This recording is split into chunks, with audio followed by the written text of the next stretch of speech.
For all the success and spin put on the Apollo moon missions in the late 1960s, NASA has never fully answered the question, why have they never returned to the moon?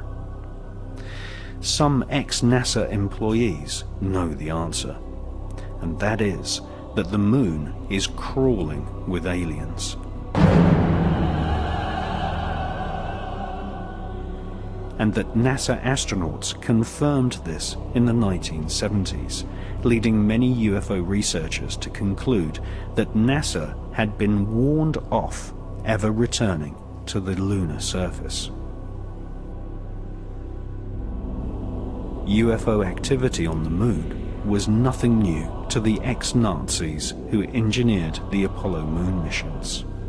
For centuries, astronomers all over the world, including Nazi Germany, had been reporting UFOs flying over the lunar surface. The Lunar Anomalies Report was commissioned by NASA in the years preceding the famous Apollo missions in the late 1960s. For more than 3 years, NASA financed several research scientists to collate a catalogue of anomalous lights which had been reported on the lunar surface by leading astronomers and scientists since the Elizabethan era. In 1968, the public version of the NASA research was published under the title Document R277. This public version of NASA's survey of lunar UFOs included nearly 600 strange events which took place between the years 1540 and 1967. This official NASA catalogue of strange lunar UFOs included reports from some of the world's most famous astronomers. For example, NASA included a report from the brilliant French astronomer Gian Cassini, who reported seeing a white cloud hovering over the lunar surface in 1671. Another report suggested that the moon had an atmosphere when 2 astronomers reported lightning above the lunar surface on May the 18th, 1787. Just 1 month before, in the same year, 1787, the man who discovered Uranus, one of the pioneers of modern astronomy, Sir Frederick William Herschel, claimed to have observed several bright lights traversing across the lunar surface. Small luminous orbs of light, commonly referred to as luminosities, have been reported on more than 200 occasions. In February 1877, a streak of white light was observed for more than 1 hour. On April the 23rd, 1915, a beam of light was seen inside the Clavius crater. One of the UFO hotspots on the lunar surface is the Plato crater, where literally dozens of luminous orbs of light have been reported by astronomers. In addition to luminous UFOs on the lunar surface, NASA recorded the existence of mysterious shadows. In 1882, near the Aristotle area of the lunar surface, several dark shadows were seen. On September the 13th, 1959, astronomers were unable to photograph the lithosphere area of the lunar surface due to a large dark mass obscuring the terrain. And on September the 11th, 1967, Canadian astronomers reported a black cloud with violet edges floating across the Sea of Tranquility, the exact area chosen by NASA for the first Apollo moon landing in 1969.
Previous to the publication of the anomalous lunar report, in 1965, NASA launched Operation Moonblink, a project involving top observatories all over planet Earth.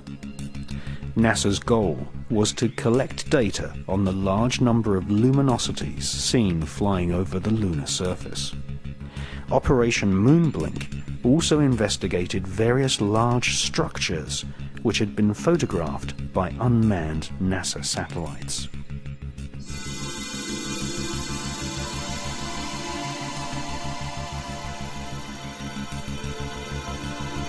Some of these structures looked suspiciously artificial.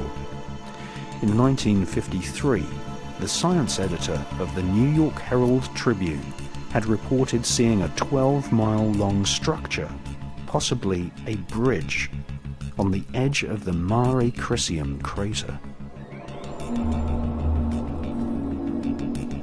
This structure could have been caused by volcanic activity. British astronomers Dr. H.P. Wilkins and the presenter of the world's longest-running TV series, The Sky at Night, Sir Patrick Moore, both confessed that the so-called bridge in the Mare Crisium crater had just popped up from nowhere.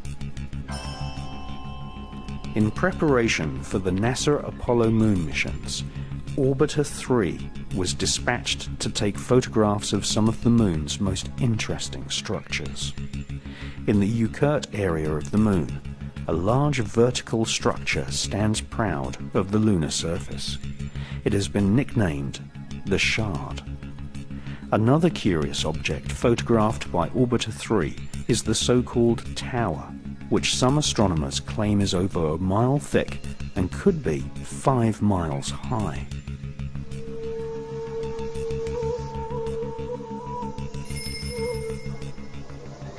After looking carefully through hundreds of NASA photos returned to Earth by Orbiter 3 and its predecessor, Orbiter 2, American author George Leonard published a book called Somebody Else is on the Moon.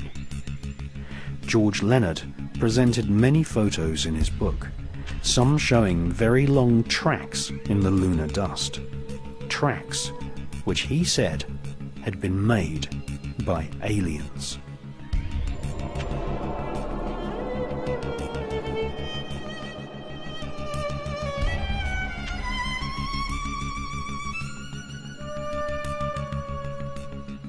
Sightings of UFOs flying across the lunar surface are still going on to this day. In Japan, amateur astronomers have videotaped spherical luminosities using celestron telescopes.